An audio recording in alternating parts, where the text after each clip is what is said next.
Alam nyo ba na sa isang iglap ay pwedeng baguhin ng Pokemon cards ang buhay nyo? Ang laman ng pakete ay mga Pokemon cards at kapag nakakuha ka ng espesyal na card ay pwede mo ito ibenta na hindi bababa sa 50 lapad. Ikikwento ko yan sa inyo pagdating natin sa school pero ngayon ay umpisa na natin yung araw sa pag-workout.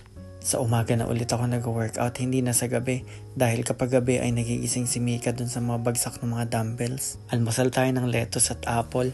Alam nyo napakalutong ng lettuce dun sa Costco. After ilang days, malutong pa rin. Pagdating ko ng school, ito yung school lunch namin o yung Kyushoku. Meron itong gulay, itlog, mushroom soup, kanin at gatas. Napakaganda ng portioning kasi pa konti-konti bawat dish. Kaibigan ko yung kulukoy na vice principal dito.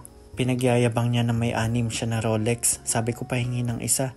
Pero ang binigay sa akin ay itong Pokemon cards. Hindi naman ako interesado rito pero palagi niya itong kinikwento sa akin. Nakakuha siya ng card na ang pangalan ay Charizard na pwede mo ibenta sa 50 lapad. Binigyan niya ako ng isang pakete at sabi niya baka manalo rin daw ako ng 50 lapad na card. Ang bait naman ng vice principal pero dahil kuloko yun, bago niya ibigay sa akin to ay nakabukas na. Pero hindi natin alam, malay niyo gusto niya talaga akong bigyan ng 50 lapad na card. Tingnan natin dun sa pinaka-last na card kung makuha ko siya.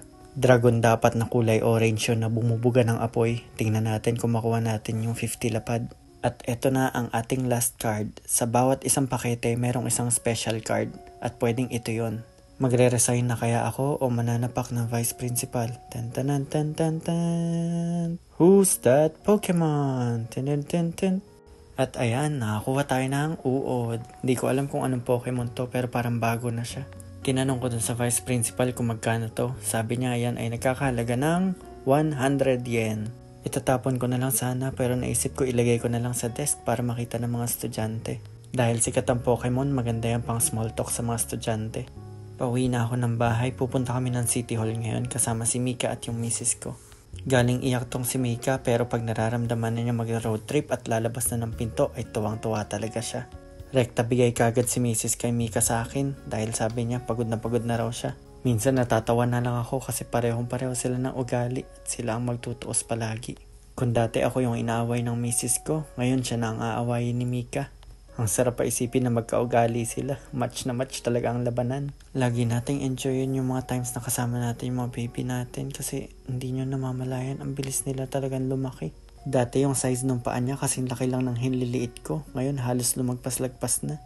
Pupunta pa sana kami ng Don Quixote para maggala-gala pero naisip namin kailangan namin magtipid. Kaya naman dinate ko na lang sila sa Family Mart o convenience store. Maganda itong mag-ina ko kasi hindi sila mapili. Kaya kapag on a budget tayo, huwag nyo na silang tanungin kung saan gusto pumunta. Rekta na sa Family Mart. Bumili lang kami ng mga paborito naming food tapos naglakad-lakad sa loob. Gusto sana namin bumili ng mga snack na unhealthy pero masarap talaga. Kaya lang napigilan namin. Kaya naman ito ang dinner namin ngayon, itlog, kanin at chicken lang.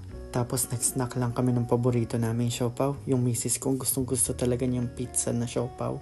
Ako naman ang favorite ko yung classic lang. Alam niyo yung bola-bola sa atin na puti. Napakasarap nun. Ang flawless talaga ng pagka-siopaw nito pero wala yung meow-meow. Mabalik tayo din sa Pokemon cards. Huwag natin talaga iasang buhay natin sa swerte. Kaya ang lesson for today ay galing dun sa The Incredibles. Ang sabi, luck favors the prepared. Kaya kung gusto natin certain sa buhay ay maglaan tayo ng time at effort dun sa mga bagay na gusto nating ma-achieve. Hindi ibig sabihin ay tumaya ka ng tumaya sa loto. Ang ibig sabihin nito ay improve natin yung skill set natin para magbukas yung maraming opportunities sa atin. Lagi nating isipin na limited lang yung time at energy natin dito sa mundo. Kaya dapat calculated ang risk natin. Nag-prepare ka ng todo sa isang job offer tapos na-reject ka, it's okay. Next time, mas magagalingan mo pa. Sa loto, pwede kang tumaya habang buhay at mamatay na hindi nananalo. Kaya wag nyo nang subukan. Yun lang, bye!